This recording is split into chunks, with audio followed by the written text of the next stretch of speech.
જૂનાગઢ માંગરોળ મનપા બીએસપીએ ભાજપને આપ્યું સમર્થન।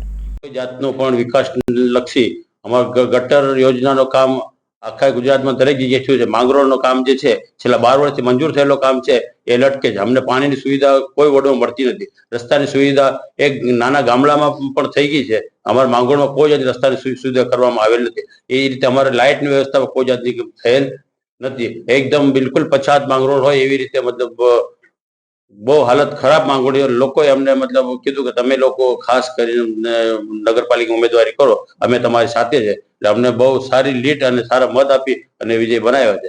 અમે લોકોએ અત્યારે એવું નક્કી કર્યું કે અમે લોકો 4 જ છીએ, એટલે અમારે વિકાસ કરવા માટે અમે 4 તો કરી શકતા નથી। એટલે સરકાર બનાવીએ, સરકારની સાથે અમે રહીએ ને સરકાર જે સરકાર કામ કરી સાથે રહીએ તો અમે વડાપ્રધાન નરેન્દ્રભાઈ મોદી સાહેબ, ભૂપેન્દ્ર મુખ્યમંત્રી સાહેબ તેમજ અમારા જિલ્લાના અહીંયા બધા આગેવાનો બધા સાથે મળી અને ટોટલ અમે જાણકારી મેળવી અને અમારા વિકાસનો કામ 100% અમને વિશ્વાસ છે કે અમે ટેકો આપશું એટલે અમારા વિકાસનો કામ ચોક્કસ થશે। અને બીજી જગ્યા તમામ જગ્યાએ ગુજરાતમાં થયા છે એનું લક્ષ્ય અમારા માંગરોળમાં થશે। નમસ્કાર દર્શક મિત્રો, હું હરેશ ઠુમર।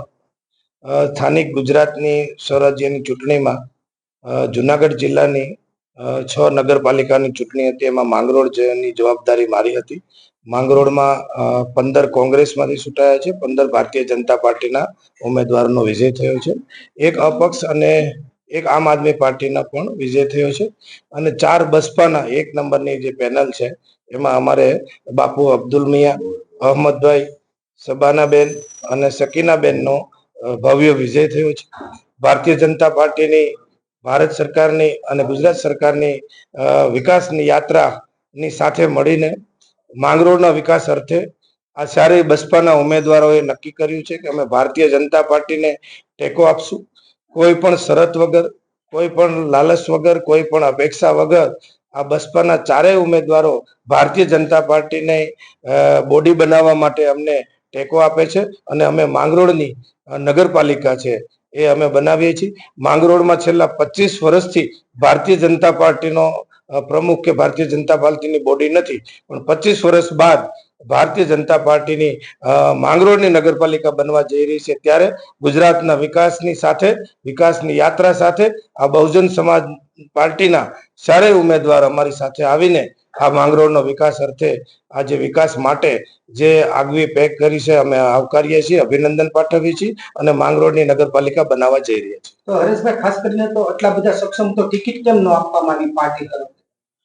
એવું નહોતું, એ તો પાર્ટીની ટિકિટમાં સ્થાનિક આગેવાનો અને એ બધા કહેતા હોય છે એ પ્રમાણે ટિકિટો આપતા હોય છે। અમુક વોર્ડોમાં અમે ઉમેદવારો લડાવ્યા જ નથી। અમુક ઉમેદવારો અમુક વોર્ડ જે હશે એ કોંગ્રેસે પણ ત્યાં નથી લડાવ્યા, ત્યાં અમારી પણ બિનહરીફો થઈ છે અને અમુક વોર્ડમાં અમે પણ ભારતીય જનતા પાર્ટી ઉમેદવાર નતો લડાવ્યા, ત્યાં બસપાના ઉમેદવાર લડ્યા છે અને જીત્યા છે અને એ ભારતીય જનતા પાર્ટીની પ્રેરક ઉપસ્થિતિમાં અમારી સાથે જોડાયા છે। જોડતોડ નહીં, પણ માંગરોળના વિકાસ આ ઉમેદવારો છે ઈચ્છી રહ્યા છે। ઘણા વર્ષોથી હેરાન થઈ રહ્યા છે, માંગરોળની જનતા હેરાન થઈ રહી છે। 25 વર્ષથી લોકો પીડાય છે, ત્યાં રોડ, રસ્તા, પાણીની વ્યવસ્થાઓ નથી અને અમારી ભારતીય જનતા પાર્ટીની બોડી નહોતી, કોંગ્રેસની હતી અને એ બધું ધ્યાનમાં લઈને આ બસપાના ઉમેદવારોને એવું થયું કે ભારતીય જનતા પાર્ટીના શિસ્ત નેતૃત્વમાં આપણે સાથે મળીને કામ કરીએ અને માંગરોળનો વિકાસ કરીએ, એના માટે જોડાયા છે।